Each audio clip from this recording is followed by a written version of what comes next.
मतलब इस वक्त क्या भारत को जो एस्केलेशन भारत कर रहा है, तो भारत को क्या ये खतरा नहीं है कि जंग हो सकती है? यानी उसको अश्योरेंस है, कोई क्या कॉन्फिडेंस है जिसकी वजह से वो आहिस्ता आहिस्ता अपनी लिमिट से बढ़ता जा रहा है और उसको वो खौफ नहीं है? इसकी वजह क्या है जाज़मान साहब? यानी उसको अश्योरिटी है कि कुछ नहीं होगा, या वो इतना तैयार है कि अगर कुछ होगा भी तो मैं उसको भी फेस करने को तैयार है? वजह क्या है इसकी? नहीं, ये बात नहीं है। बात यह है कि इतनी बड़ी दो जो कन्वेंशनल फोर्सेस हैं बॉर्डर की दोनों तरफ, इंडिया और पाकिस्तान आर्मी, और फिर इनके पास जो अल्टीमेट वेपन्स हैं, इनके होते हुए ऑल आउट वार न इंडिया चाहता है न पाकिस्तान, न दोनों मुल्क इसको अफोर्ड कर सकते हैं। इंडिया सिर्फ चाहता यह है कि वो हमारी पाकिस्तान आर्मी में फैटीग का फैक्टर इंड्यूस करे। वो देख रहा है कि पाकिस्तान आर्मी इस वक्त बलूचिस्तान में इन्वॉल्व है, नॉर्थ वजीरिस्तान में इन्वॉल्व है, काउंटर टेररिज्म में उनके तकरीबन 1.5 लाख के करीब आर्मी इस वक्त फाइट कर रही है दहशतगर्दी के खिलाफ। अब वो चाहता है कि ईस्टर्न फ्रंट को भी उतना ही हॉट कर दे ताकि पाकिस्तान आर्मी जो ईस्टर्न फ्रंट पे डिप्लॉयड है उनको रोटेट ना किया जा सके, जवान अपनी छुट्टियां ना काट सकें, अपना रेस्ट एंड रिक्रेशन के लिए ना जा सकें, और इस तरीके से वो पाकिस्तान आर्मी की फौज को थका दे और मजीद ब्लीड करे। ये वो चाहता है। इसके साथ साथ वो अपने जो कश्मीर में बर्बरियत और जुल्म कर रहा है जी, उसको स्क्रीन करने के लिए, उसको पोशीदा रखने के लिए, वो दुनिया की तवज्जो हटाने के लिए वो इस तरह की बॉर्डर के ऊपर एस्केलेशन कर रहा है। तो इससे बढ़ के न इंडिया कुछ चाहता है न ही ऑल आउट वॉर होने जा रही है।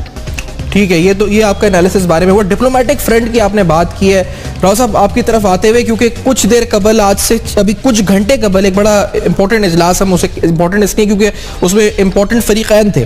वज़ीर आज़म की सिर सदारत हुआ, अहम वज़रा थे, सरताज साहब नज़र आ रहे हैं साथ में, उसमें उन्होंने कंडेम भी किया है और ये भी कहा है कि हम उठाएंगे, और शायद ये मैसेज एक बार नहीं कई बार हम पहले भी सुन चुके हैं, लेकिन is there anything new in this? इसमें कुछ नया नहीं है, ये घिसा पिटा मैसेज है। मतलब आप ज़रा ठंडे अंदाज में ये देखें आपकी कश्मीर पॉलिसी है क्या। इट सेज़ कि हम सियासी, सफारती और अखलाकी मदद जारी रखेंगे। इन तीनों चीज़ों को मिला लें आप, तो आप कोई भी जंग आज़ादी नहीं जीत सकते। नंबर 1, आप पाकिस्तान और इंडिया के ताल्लुकात में देखें, हमने 65 में एक अबॉर्टिव अटैम्प्ट की, बग़ैर तैयारी के हमने जंग शुरू की और फिर उसको हाफ में छोड़ दिया, ना आपके हाथ कुछ आया, और आप मतलब एक हमलावर भी इस्टेब्लिश हुए, और आपने उस फेज को गंवा दिया कि आइंदा अगर आप कश्मीर पे कोई ऐसी हरकत करेंगे तो क्या वो दोबारा आपका साथ देंगे नहीं देंगे। 71 में एक चांस था हमारे पास कश्मीर को लेने का, वी लॉस्ट टेरिटरी है, ईस्ट पाकिस्तान भी खोया, हमने ये भी खोया। फिर उसके बाद लास्ट अटैम्प्ट कारगिल का हुई, ये भी अबॉर्टिव अटैम्प्ट थी, पूरी तैयारी नहीं थी, तीनों फोर्सेस एक लाइन पे नहीं थी, आपका फॉरेन ऑफिस उस लाइन पे नहीं था, कोई तैयारी नहीं की गई, वो बीच में फिर हमने छोड़ दिया। सवाल ये है, आप पहले कश्मीर की कीमत तय करें कि क्या पाकिस्तान उसके लिए किस हद तक जाएगा, क्या आप जंग करने को तैयार हैं, क्या आप बाकी पाकिस्तान को रिस्क पे डालेंगे। ये अखलाकी और सफारती उससे नहीं होता। नंबर 2, आप ये भी देखें, आपने कश्मीर कमेटी किसके हवाले की हुई है? मौलाना फजलुर रहमान, जिसको सिवाय सियासी रिश्वत के और किसी नेशनल इशू से ताल्लुक़ नहीं है।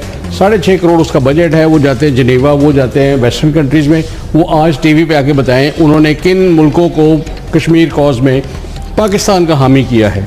फिर आप देखिए, जंग होना तो किसी के भी वो पसंद में नहीं है, लेकिन हर जंग में हमारा नुकसान ज़्यादा हुआ है, अगली जंग में भी ये हो सकता है। अब अमेरिका में भी जो एक दौर में हमारा एलाई समझा जाता था, ऑल्दो एक्चुअली वो नहीं था, 71 में 7वें बेरी बेड़े का इंतज़ार कर करके अब अमेरिकन ने अपनी वो फाइल्स डिस्क्लोज किया कि उसमें कोई हकीकत नहीं। डिप्लोमेटिक फ्रंट की बात है सर, हम सबूतों की बात सुन रहे हैं। देखिए, कमजोर आदमी का सबूत कोई नहीं मानता दुनिया में। 9/11 के बाद सबूत कोशिश तो करें कोई, आप कोशिश करें, ये नहीं करें, काबिल आदमियों को इससे भेजें, आप कश्मीर पॉलिसी बनाएं, आप थिंक टैंक बनाएं। ये तो फिर मैं 2008 से शर्म शेख में जब यूसुफ रजा गिलानी साहब वजीर आजम थे, रहमान मलिक साहब ने सेनेट में कहा था कि बलूचिस्तान में इंडिया इन्वॉल्व है, वहां पर डोजियर के अंदर बलूचिस्तान का जिक्र आया, ये घिसे-पिटे आ रहे हैं, फिर उसके बाद थोड़ा इल्जाम लगाते हैं, आप उन पर सुनते आ रहे हैं। आप अपने नॉन स्टेट एक्टर्स का क्या कर रहे हैं? जब कश्मीर में ये करते थे तो चलें, मान लिया वो एक डिस्प्यूटेड टेरिटरी है। जब मुंबई का अटैक हुआ उससे हालात बिगड़े हैं 2008 नवंबर से।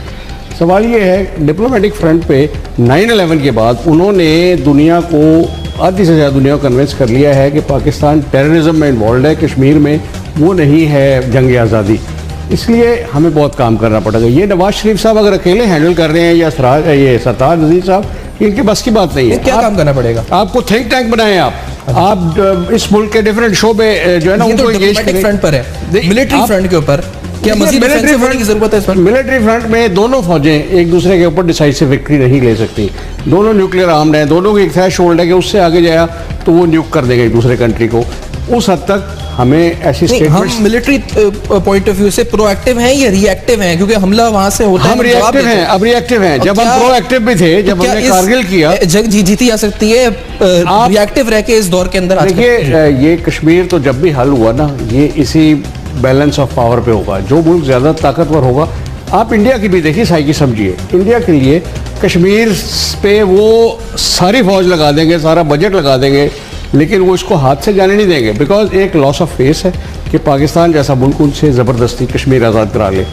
कश्मीर अगर आज़ाद हो गया फिर इंडिया को टूटने से कोई नहीं बचा सकता। मैं इस पे आता हूँ कश्मीर के ऊपर पॉलिसी पे, लेकिन मतलब एक बड़ा इंपॉर्टेंट सवाल है, और ये सवाल जो है इसका ताल्लुक है लोगों के जानो माल से, तहफ़्फ़ुज़ से, और ये अदम तहफ़्फ़ुज़ से, सिक्योरिटी से जो कंसर्न है लोगों के।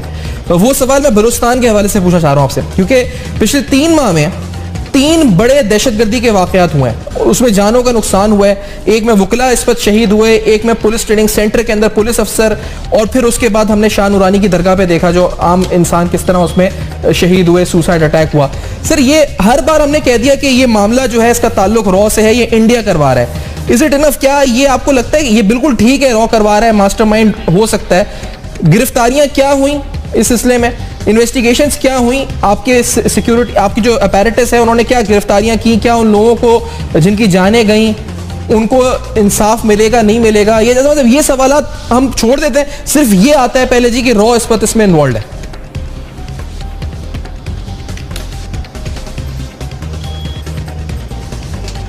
एजाज अमान साहब तक मेरी आवाज शायद जो है इस वक्त नहीं पहुंच रही है। मैं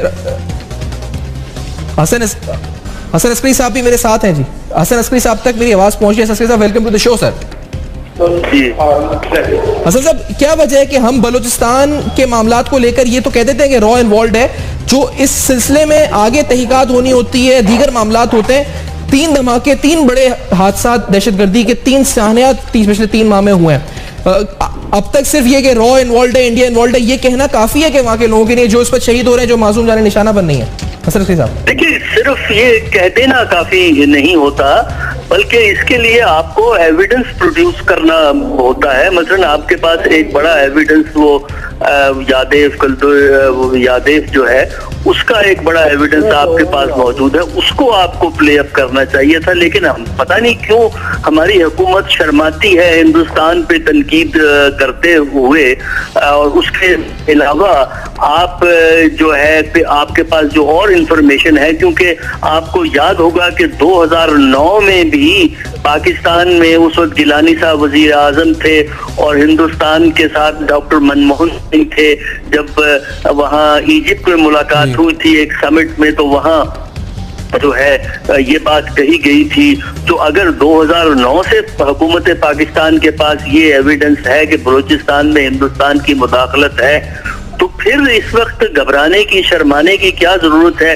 ये एविडेंस आपको ना सिर्फ हिंदुस्तान को पेश करना चाहिए कि ये आप काम कर रहे हैं, बल्कि इससे अहम ये है कि ये एविडेंस आप बैनुल-अक़वामी सतह पर उन ममालिक को पेश करें जो हिंदुस्तान से भी अच्छे ताल्लुकात रखते हैं। यूनाइटेड नेशन के सेक्रेटरी जनरल को ये बात आप एविडेंस के साथ, वैसे बातों से नहीं, एविडेंस के साथ आप प्रोड्यूस करें।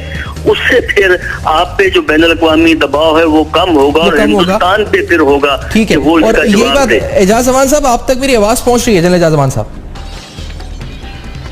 जी अभी आ रही है जी। एजाज अमान साहब यही सवाल आपकी तरफ लाते हुए, अवाम इस पर मुतासिर हो रही है डायरेक्ट टेररिज्म से, वो CPAC वजह है या जो भी वजह, बलूचिस्तान में 3 दहशतगर्दी के बड़े वाकयात हो चुके हैं, और हर दफा कह दिया जाता है इंडिया इन्वॉल्व है, रॉ इन्वॉल्व है। इसके बाद क्या कार्रवाई होती है, इसको रोकने के लिए क्या होता है, इसका मास्टरमाइंड कौन है, गिरफ्तार होते हैं नहीं होते? वो अगर इंडियन इन्वॉल्वमेंट है, इंडियस इन्वॉल्वमेंट है तो वो एजेंट्स की तरह कुलभूषण यादव था, लेकिन उसके बाद ये 3 दहशतगर्दी के वाकयात तवातुर से हुए।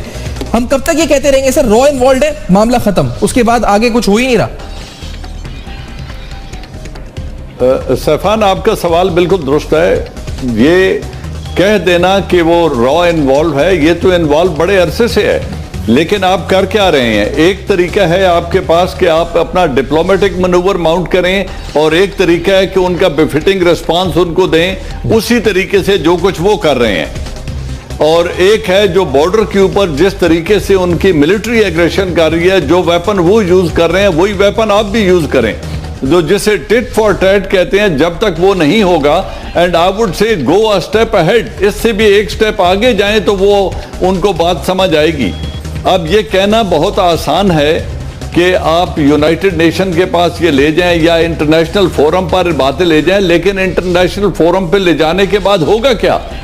यूनाइटेड नेशन सिक्योरिटी काउंसिल इन मसाइल को ना उसने पिछले 60 साल में हल किया है, न वो आइंदा करेगी, क्योंकि वहां पे जो नहुसत है वीटो पावर की, या वहां पर कंट्रीज के अपने नेशनल इंटरेस्ट होते हैं, वो अपने पॉलिटिकल इंटरेस्ट का दिफा करती हैं, न कि वो हमारी होने वाली कैजुअलिटीज उनका मेजर कंसर्न नहीं है। या तो आप एस्केलेशन को उस सतह पर ले जाएं कि वो मजबूरन इन्वॉल्व हों, जैसे कि कारगिल में हुआ था। उस वक्त अमेरिका को एनवायरमेंट ने मजबूर किया था और प्रेसिडेंट बिल क्लिंटन इन्वॉल्व हुए थे और उन्होंने हमारे प्राइम मिनिस्टर साहब को वहां पर बुला लिया था। अब या तो आप एस्केलेशन को उस सतह पे ले जाएं, अगर आपने इसको इसी लेवल पर रखना है तो फिर बेफिटिंग रिस्पांस जिसको कहता है, अगर वो हमारी 2 कैजुअलिटीज करते हैं तो आप उनकी 4 करें, अगर वो छोटा कैलिबर यूज करते हैं आप बड़ा कैलिबर यूज करें, और अगर वो हमारे मुल्क के अंदर एजेंट्स भेज के करवा रहे हैं तो आप उनको इसी कॉइन में जवाब दें। एजाज साहब, आप जो कह रहे हैं कि ये करें और ये करें और ये करें, ये स्ट्रैटेजी, सर ये स्ट्रैटेजी कौन, prime minister of Pakistan army chief को बोलेंगे, यानी इसका प्रोसीजर क्या होगा? आप खुद सीनियर पोस्ट पे रहे, मेजर जनरल रहे, जीओसी स्वात रहे, who will do this? यानी आर्मी चीफ अपने तौर पे करेंगे, हुकूमत उनको कहेगी करने को कि आप थोड़ा इंटेंसिटी बढ़ा दें, आप एस्केलेशन बढ़ा दें, या आप ये जो आप कोवर्ट ऑपरेशंस कह रहे हैं ये वाले जो, ये कौन करेगा सर? किस तरह होंगे ये? अलल ऐलान होंगे, क्या होंगे, किस तरह होंगे? ये जॉइंट ये जॉइंट डिसीजन होगा। चीफ ऑफ आर्मी स्टाफ और प्राइम मिनिस्टर ऑफ पाकिस्तान मिल बैठ के ये फैसला करेंगे। जो उसकी मिलिट्री एडवाइस है वो चीफ ऑफ आर्मी स्टाफ और उनकी इंटेलिजेंस एजेंसीज प्राइम मिनिस्टर को प्रोवाइड करेंगी, लेकिन डिसीजन की ownership prime minister of Pakistan की होगी। वो हुकूमत के सरबराह वो हैं, जो मिलिट्री है ये उन्हीं के अंडर आती है, तो जो भी होगा डिसीजन करना प्राइम मिनिस्टर ऑफ पाकिस्तान ने है। इंटरनेशनल प्रेशर या रिपरकशन जो आएंगी उनको फेस करना प्राइम मिनिस्टर ऑफ पाकिस्तान ने है।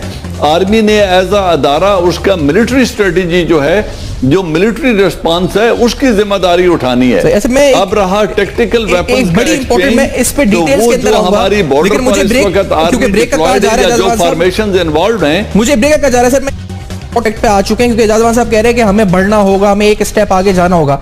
वो एक स्टेप क्या है इसको इलैबोरेट कर रहे हैं, और वो इंटेलिजेंस ऑपरेशंस अगर भारत यहां करवा रहे हैं एजेंट्स के थ्रू तो वो पाकिस्तान करवाए। ये जो बात की एजाज साहब ने, इस बात की बुनियाद पर बहुत से लोग कहते हैं जी कि हम आइसोलेट हो गए, क्या वाकई में ये एक हल है? और अगर हल है तो इसको किस तरह एग्जीक्यूट किया जाएगा, किसको इस्तेमाल किया? हमारे एसेट्स हैं वहां पे जिनको हम इस्तेमाल करेंगे। After this very short break कुछ इंपॉर्टेंट बातें इस ब्रेक के बाद देखते रहेगा।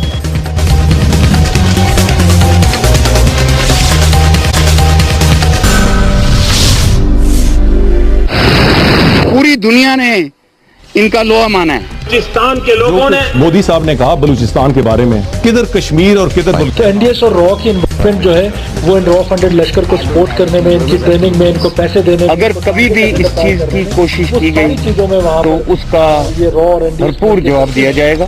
बरामदा भुगती के बारे में जो उनके ख्यालात और ये जो प्रपोजल या जो उनकी तरफ से इन्विटेशन आया, आइंदा चंद दिनों में बाकायदा इंटरपोल को इस शख्सियत के बारे में हम ख़त लिख रहे हैं FIA के जरिए। हमारी आंखों में आंसू नहीं है, हमारी आंखों में अंगारे हैं। You can do one Mumbai, you may lose Balochistan. ये तो सारा बिल्कुल हिंदुस्तान करवा रहा है, इसमें कोई शक ही नहीं है। ये रामदास की क्या चीज है, बाहर बैठा हुआ है, इसको हिंदुस्तान की रॉ इसको आगे आगे गोद में उठाकर फिर रही है। हमें यकीन है कि जरूर उनके भी कैजुअलिटीज हुई हैं, लेकिन वो क्यों उसको नहीं मान रहे।